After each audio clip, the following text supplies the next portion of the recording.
Nós temos liberdade de nos aproximarmos de Deus, de termos comunhão com Deus, de termos intimidade com Deus.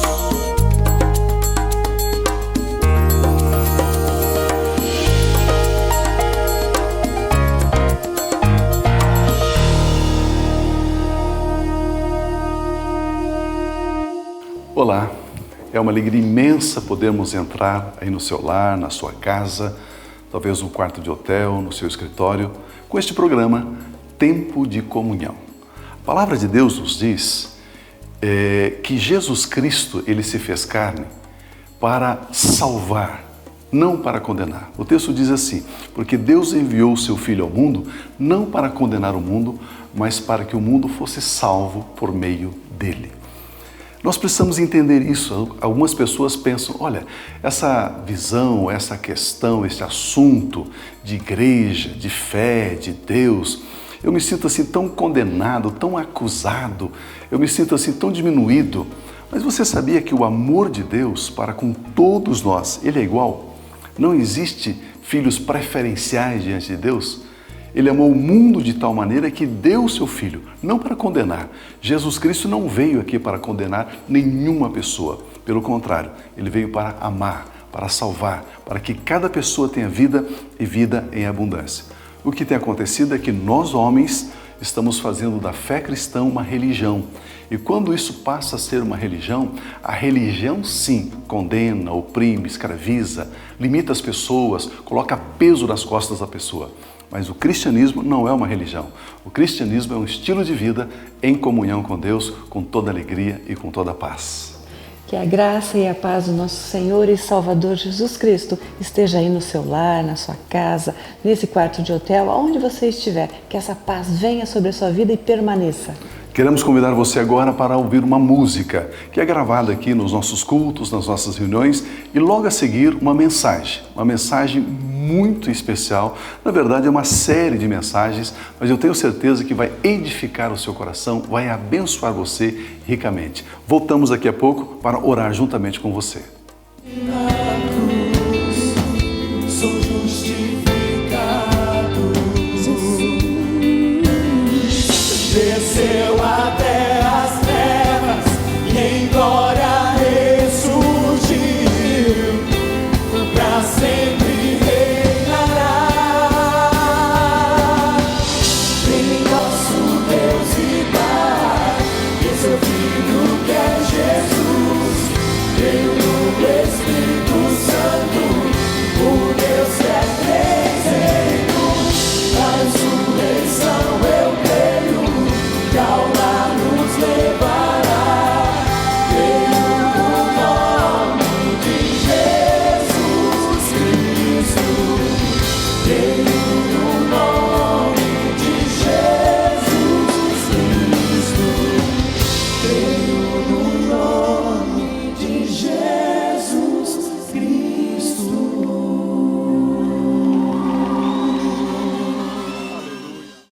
Eu quero trazer um pensamento, uma palavra muito importante para o seu coração. Eu quero falar sobre os 7 Espíritos de Deus. Eu quero ler os textos, inicialmente de Isaías, capítulo 11, de 1 a 3, que diz assim, Isaías 11, de 1 a 3. Um ramo surgirá do tronco de Jessé, e das suas raízes brotará um renovo. O Espírito do Senhor repousará sobre ele, o Espírito que dá sabedoria, entendimento, o Espírito que traz conselho e poder, o Espírito que dá conhecimento e temor do Senhor. E ele se inspirará no temor do Senhor, não julgará pela aparência, nem decidirá com base no que ouvir. Aleluia.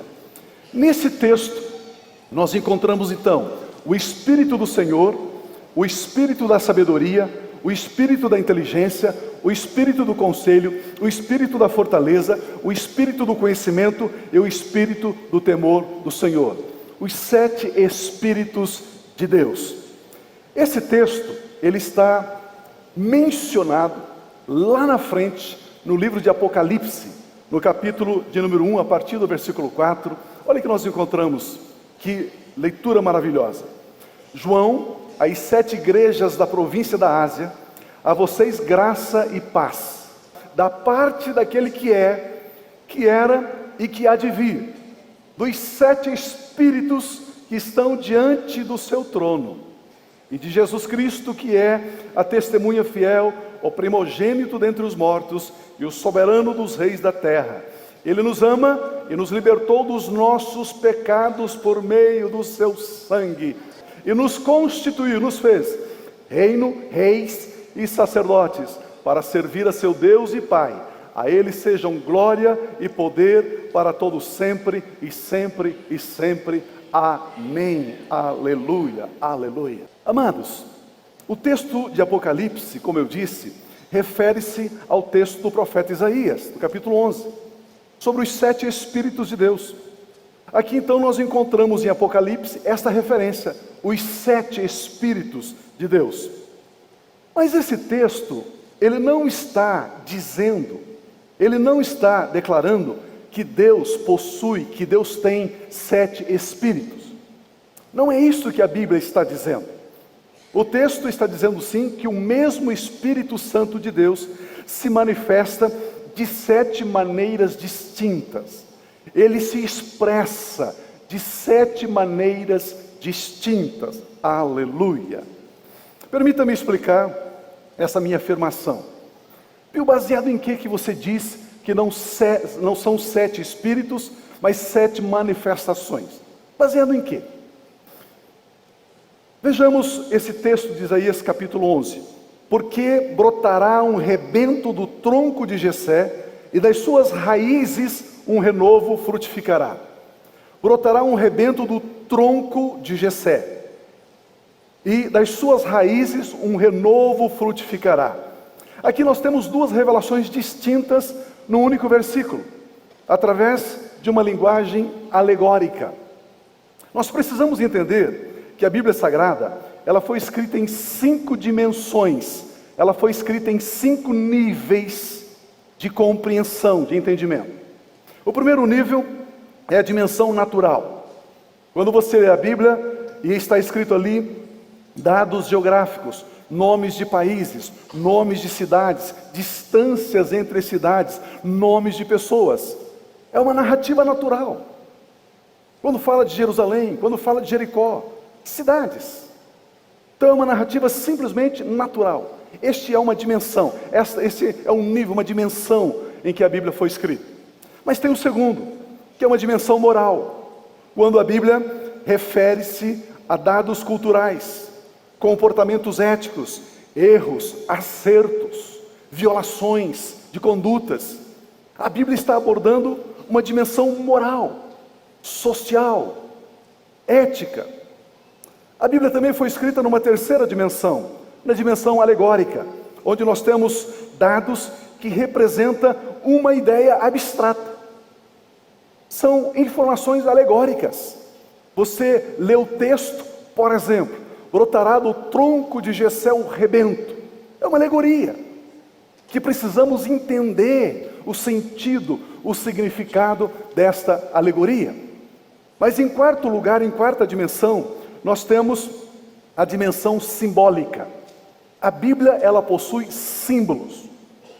Ela está cheia de símbolos, onde temos símbolos numéricos. O número 3, o número 7, o número 12, o número 40, o número 50. São símbolos que a Bíblia possui. Nós temos aqui figuras, símbolos como a cruz, como o batismo, como a ceia. São símbolos contidos nas Escrituras. E em quinto lugar, existe uma outra dimensão. Existe um outro nível, que é o nível da revelação.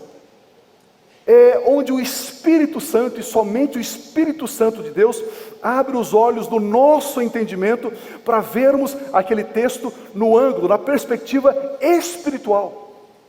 Aquele texto está envolto em mistério. Você lê e não entende. Somente o Espírito Santo de Deus abre os olhos do nosso entendimento para que saibamos o que está contido naquele texto. Por exemplo, 1 Coríntios, 2 Coríntios 12, 1. Olha o que Paulo escreve, 2 Coríntios 12, 1. É necessário que eu continue a gloriar-me com isso, Ainda que eu não ganhe nada com isso, passarei as visões e revelações do Senhor. Paulo diz: eu vou revelar algumas coisas que o Senhor Deus tem me revelado. Ele está falando exatamente desses mistérios ocultos que o Espírito de Deus nos revela. Quando ele escreve a sua carta aos Efésios, ele diz: como me foi este mistério manifestado pela revelação. Pela revelação. Ele diz: eu não aprendi num banco acadêmico, eu não aprendi lá no Sinédrio, eu não aprendi com os meus mestres, não. É uma revelação do Espírito Santo de Deus no nosso espírito. Então nós temos essas 5 dimensões. Eu estou falando tudo isso só para justificar por que eu afirmei que é um Espírito com 7 manifestações e não 7 Espíritos, ok? Trouxeram o cérebro hoje, amém? Amém. Aleluia, glória a Deus. Então, primeiro, o Espírito do Senhor. Queridos, quando Deus se manifesta através do Espírito Santo como o Espírito do Senhor, o propósito central, o propósito principal, o zênite dessa razão é revelar Deus como Senhor, mostrá-lo como Senhor, é revelar-se como o Deus que tudo é, o Deus que tudo pode, o Deus que tudo faz, o Deus soberano, o Espírito do Senhor. Aleluia. Deixa eu explicar melhor para você. Existe sobre todo o universo um Deus que é soberano. Existe sobre cada ser humano um Deus que é Senhor. Existe sobre tudo e sobre todos o Deus Altíssimo, o Deus Todo-Poderoso, o Deus cujos planos jamais serão frustrados, cujas folhas das árvores não se movem, a não ser pelo poder de Deus, o Espírito do Senhor. Aleluia. O Espírito do Senhor. Jesus, quando ele começa o ministério dele, ele diz: o Espírito do Senhor está sobre mim. Aleluia. Os problemas perdem importância, as dificuldades empalidecem, as lutas ficam pequenas, porque ele reina, ele é Senhor. Ele é Senhor, ele é soberano, ele é maravilhoso, ele é o nosso Deus, ele é o Deus Altíssimo. Eu e você estamos reunidos aqui para exaltarmos o nosso Deus, para cantarmos louvores a Ele. Este é o primeiro motivo. Por que você veio ao culto hoje? Para louvar a Deus. Por que você veio ao culto hoje? Para louvar a Deus. Eu estou indo à igreja, por quê? Porque eu quero exaltar a Deus, quero celebrar a Deus. Esse é o nosso motivo. Essa é a nossa principal razão. E sabe o que? Deus, Ele nos presenteia, Ele nos dá um brinde. Ele permite que abramos a palavra dEle, e o Espírito Santo vem e ministra aos nossos corações com a palavra. Eu e você estamos assentados em torno, ao redor da palavra de Deus, como os filhos que se assentam ao redor de uma mesa para participar de uma refeição de altíssima qualidade. Palavra de Deus, a Bíblia é sagrada. Queridos, não existe uma outra razão para você sair da sua casa, às vezes enfrentar trânsito, usar o seu carro, o ônibus, um táxi, alguma condução.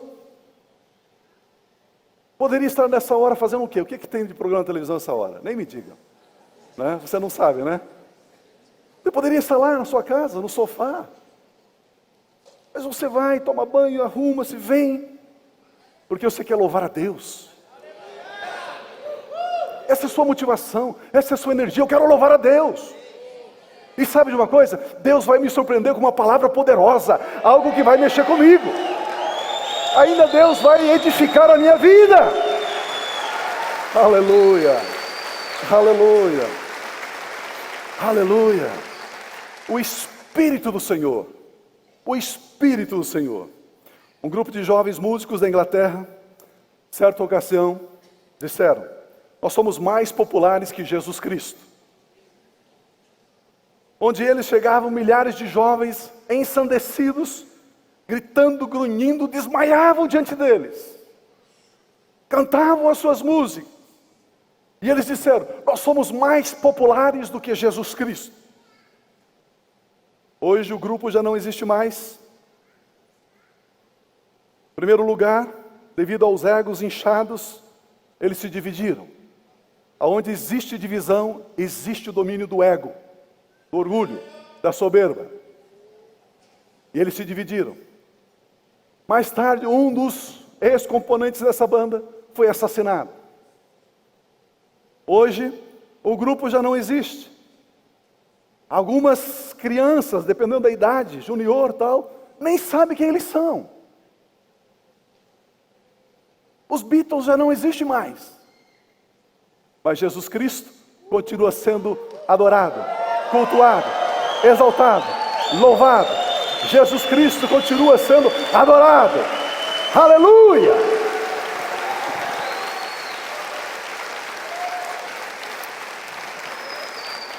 Queridos, isto que é o Espírito do Senhor, esse Deus soberano, esse Deus que tudo é, esse Deus que tudo pode, esse Deus que olha para essas declarações, para esses homens e ri-se deles. Deus, Ele é Senhor para sempre. Precisamos nos atentar para essas verdades, de que Ele é Senhor. Ele é Senhor sobre os governos do Brasil. Ele é Senhor sobre os partidos políticos. Queridos, estes homens, neste momento, estão reunidos, confabulando contra a sua poupança, contra o seu dinheiro, contra a sua empresa, contra os seus negócios. Mas existe sobre o Brasil um Deus que é Senhor. E que se eu e vocês, se a igreja do Brasil se reunir e dizer: Senhor, se eles não se converterem, ceifa essas vidas, eles morrerão. Frustra os intentos desses homens perversos, e mulheres também. É assim. Está na hora. Concorde comigo, está na hora. Ele é Senhor sobre crise. Ele é Senhor sobre a falta d'água em São Paulo. Queridos, olha a fragilidade do homem, olha a pequenez do homem, olha a insignificância do homem. Ele é Senhor. Ele é Senhor sobre as doenças. Ele é Senhor sobre as crises entre as nações. Ele é Senhor sobre os ricos, milionários. Ele é Senhor sobre os pobres. Ele é Senhor sobre Satanás, sobre os seus demônios. Porque todo joelho se dobrará e confessará que Jesus Cristo é o Senhor, para a glória de Deus. Aleluia! Sim! Aleluia! Levante uma mão, duas mãos, levante a mão do seu vizinho e diga assim: Jesus Cristo é o Senhor. Mais forte: Jesus Cristo é o Senhor. Agora diga assim: Jesus Cristo é o meu Senhor. Aleluia, aleluia, aleluia, aleluia, aleluia. Ele é meu Senhor, Ele reina, a quem temerei? Ele é meu Senhor, Ele reina. O que me poderá fazer o homem? O Espírito do Senhor. Isaías capítulo 48, versículo 11, a parte final do versículo diz assim: não darei minha glória a nenhum outro. Ele está dizendo: eu não dou a minha glória a nenhum outro. Ele é Senhor, Ele é soberano. Meu irmão, meu amigo, viva cada dia da sua vida com essa certeza dentro de você. Surgiu uma dificuldade, eu tenho sobre a minha vida o Senhor. A circunstância está contrária àquilo que você está almejando, saiba que Ele é teu Senhor. Saiba que Ele está sobre a sua vida. Entenda que somente Deus é Deus. Como Deus não há nenhum outro Deus. Como Deus, só Deus mesmo. Aleluia. O Espírito do Senhor. Queridos, se nós entendermos os 7 Espíritos, se surge uma necessidade, você sabe exatamente aonde buscar, de qual fonte depender. Nós precisamos entender que cada injustiça sem arrependimento será cobrada. Ele é Senhor. Cada palavra frívola de sair da nossa boca, dos nossos lábios, isso será requerido, diz a palavra. Cada pecado premeditado será condenado em juízo, diz a palavra. Todos compareceremos diante do tribunal de Cristo, Ele é Senhor. Ele é Senhor. Alguns, diz a Bíblia, que comparecerão para receber a condenação. Eu e você compareceremos, e Ele vai dizer o seguinte: não há condenação sobre a sua vida. Aleluia, aleluia. E os quatro cantos da terra saiba, o Senhor Deus reina. Tremam diante dele toda a terra. Aleluia. Segundo, o Espírito da sabedoria. O Espírito da sabedoria. A palavra de Deus, ela é muito clara em dizer que existem dois tipos de sabedoria. Existe uma sabedoria aqui da terra, terrena. Essa que tem prazo de validade. Hoje, eles saem na mídia, nos jornais, nas revistas, na televisão, e apregoam como verdade absoluta tal sabedoria. Isto é assim. Alguns meses depois, olha, não é mais, viu pessoal? Não é mais, tá? Não é mais. Sabedoria da terra. Olha quando Paulo escreve em 1 Coríntios 2, 6 e 7. Ele declara assim: entretanto, falamos de sabedoria entre os que já têm maturidade, mas não da sabedoria desta era, deste mundo, desta época, ou dos poderosos desta era, desta época, deste mundo, que estão sendo reduzidos a nada. Qual é o fim da sabedoria da terra? Ser reduzida a nada. Ao contrário, falamos da sabedoria de Deus, aleluia, do mistério que estava oculto, o qual Deus pré-ordenou antes do princípio das eras, para a nossa glória. Olha os versículos 13 e 14 do mesmo capítulo. 13 e 14. Delas também falamos, não com palavras ensinadas pela sabedoria humana, mas com palavras ensinadas pelo Espírito, interpretando verdades espirituais para os que são espirituais. Quem não tem o Espírito não aceita as coisas que vêm do Espírito de Deus, pois lhes são loucura, e não é capaz de entendê-las, porque elas são discernidas espiritualmente. Queridos, uma pessoa que não tem uma experiência de conversão, de salvação, de entrega a Cristo Jesus, vai entender quando você diz para ela: não, estou indo para a igreja agora? Vai entender? E vai entender quando você diz: lá na igreja eu dou dízimos e ofertas? Ele vai entender. Ele olha para você e diz assim: você é louco. Porque a sabedoria aqui da terra, ela não entende isso. Quando você jovem diz: olha, eu vou me casar e eu sou virgem. A sabedoria do mundo entende isso? Não, você é louco, para com isso. Quando você diz: olha, eu não bebo, eu não fumo, eu não drogo, não vou em barzinho, não vou em... Como que é? Não vou... Como chama esses lugares que vão aí? Balada. Você diz assim: não, eu não vou em balada. Eles olham para você e dizem assim: mas tipo, como? Como que é isso? Parece loucura. Eles olham você e dizem assim: você é um extraterrestre? Ele diz: sou, aleluia. Sou. Eu fui enviado ao mundo. Eu não sou deste mundo, disse Jesus. Percebe, queridos? Nós somos diferentes. A nossa linguagem é diferente. Os nossos sonhos são diferentes. As nossas conquistas são diferentes. O nosso poder é diferente. A nossa alegria é diferente. A nossa força é diferente. Aleluia. O nosso comportamento é diferente. Meu Deus, meu Deus. Tiago, capítulo 3, versículos 14 a 17, fala da sabedoria da terra. Contudo, se vocês abrigam no coração inveja amarga e ambição egoísta, quando você ambiciona, deseja algo só para você, você pode desejar algo, pode ambicionar algo, mas desde que o resultado seja coletivo.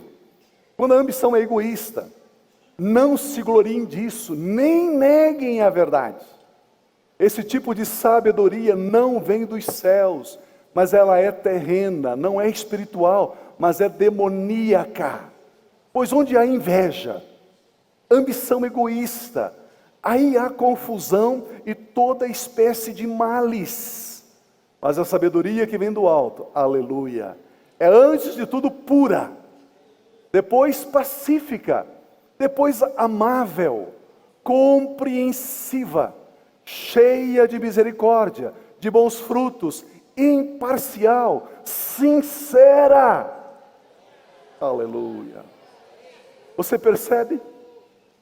Aqui Tiago está adjetivando, qualificando a sabedoria terrena e a sabedoria do alto. O espírito de sabedoria que está sobre nós traz esta sabedoria que Tiago coloca aqui, que ela é pura, pacífica, moderada, tratável, cheia de misericórdia, cheia de bons frutos, sem parcialidade, sem hipocrisia. O espírito da sabedoria de Deus se manifesta mostrando a nós, seus filhos, a mente divina. Nós sabemos que a graça de Deus está sobre a sua vida. Eu sei que você está sendo edificado com essa mensagem, com essa palavra. E você poderá, inclusive, entrar em contato conosco, você poderá obter essas mensagens. Nós temos o nosso site aqui, envie aí o seu pedido, faça o seu telefone, você poderá ter essas mensagens para ouvir quantas vezes você quiser. Nós queremos orar juntamente com você, eu tenho certeza que Deus quer tocar o seu coração nesta hora, seja qual for a sua necessidade. Deus, Ele é um Deus de graça, de amor e de paz. Vamos orar nesse instante. Pai Celestial, muito obrigado. Obrigado, Pai, porque nós estamos na Tua presença, não pelo que nós fazemos, não pela nossa própria justiça, não porque nós somos pessoas boas, não, Pai. Nós estamos na Tua presença por causa de Cristo Jesus, o Teu Filho que se fez carne, que habitou sobre esta terra e que veio receber sobre si mesmo todo o nosso pecado, toda a nossa iniquidade, toda a nossa culpa, toda a nossa condenação. E Jesus levou isso na cruz, livrando-nos de qualquer dívida. E agora, Pai, nós cremos nisso. E por crermos na obra de Cristo, nós somos livres. Não há condenação sobre a nossa vida. Não há peso, não há castigo reservado para nós. Deus, obrigado por isso. Essa pessoa, esse irmão, essa irmã, esse amigo, essa amiga, essa pessoa que está nos acompanhando agora, Senhor. O Senhor sabe qual a necessidade. Nós liberamos um toque do Teu poder, o toque da Tua graça, o toque do Teu Espírito, a visitação do Senhor. Pai, sustenta essa pessoa, abra os olhos do entendimento para que ela possa entender, ver as grandezas do Teu amor, da Tua obra através de Cristo Jesus, ó Pai. Espírito Santo, por gentileza, mova nesse lugar, mova sobre esta vida. Tenha aí um toque da Tua graça abundante sobre este coração. Se alguém precisa de saúde no físico, nós concordamos e liberamos essa palavra de saúde do alto da cabeça, a planta dos pés, saúde perfeita, para louvor e para a glória do Teu nome. Pai, com alegria e gratidão nós oramos a Ti, em nome de Cristo Jesus. Amém. Permitindo Deus, nós queremos então voltar na próxima semana, neste mesmo horário. Queremos ainda convidar você. Agora pela manhã às 9h30 nós temos a celebração e também às 6 horas da tarde. Escolha um dos horários que for melhor para você e venha nos visitar. E diga para as pessoas que recepcionaram você aqui na igreja, diga assim, olha, eu ouvi a programação, tempo de comunhão através da televisão e eu vim aqui através desse convite, né, que os pastores Pio e Rose fizeram para nós viemos aqui para dar um abraço neles. Será uma alegria apertar a sua mão e abraçar você. Fique na paz de Cristo Jesus.